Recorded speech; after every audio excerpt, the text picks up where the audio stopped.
be agreed to, and I call the member for Werriwa. Thank you, Deputy Speaker. It's no secret that many Australians are doing it tough. We continue to battle the COVID-19 pandemic while experiencing the effects of the first recession in 3 decades. All while there are still so many attempting to pick up the pieces from the unparalleled bushfire season and long drought before that.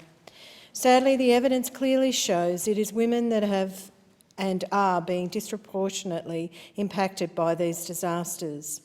When we went into shutdown, over 500,000 Australians joined the unemployment queue line. 55% of those were women.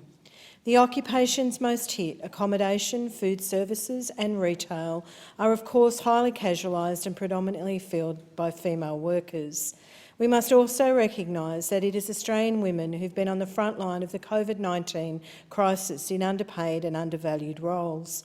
Women account for 87% of registered nurses and midwives, 87% of aged care workers and 96% of early childhood educators.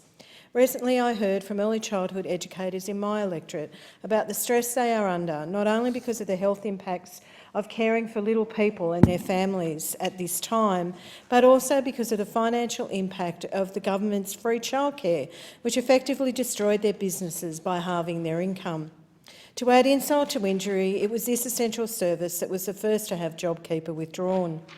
This is even though these businesses were, and still are, struggling with the downturn of enrolments, the extra cost of cleaning and sanitising to keep themselves, their staff and their children safe and well. The statistics of the pandemic are truly alarming.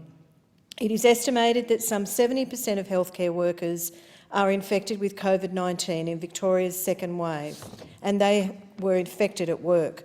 Nurses make up 40% of those workers and a further 40% are in aged care, both sectors with a predominantly female workforce.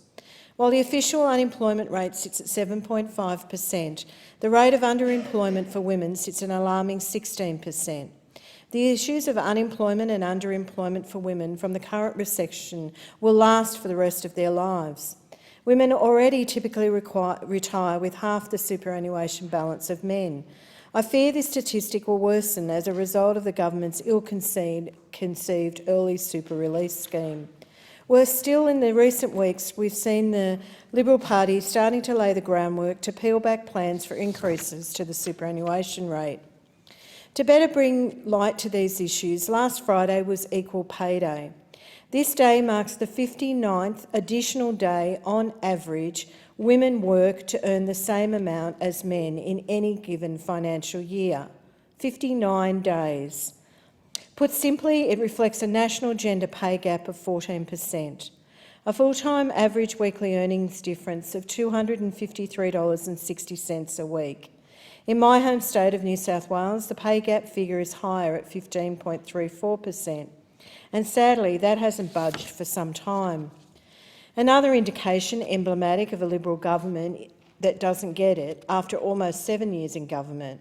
Last year, the Treasurer claimed in question time the gender pay had closed. Although I wish that was the case, wishing does not make it so, and these figures bear that assessment out.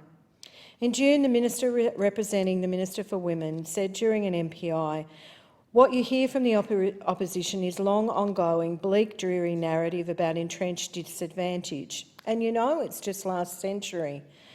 Well, I wish it was just last century. The Prime Minister has promised an update of the government women's economic security statement in June, and we're still waiting. Let's hope the next statement, unlike the 2018 one, has a plan to close the gender pay gap. Genuine reform agenda that tackles job losses in female-dominated industries, the gender pay gap, the discrimination that underpins these issues.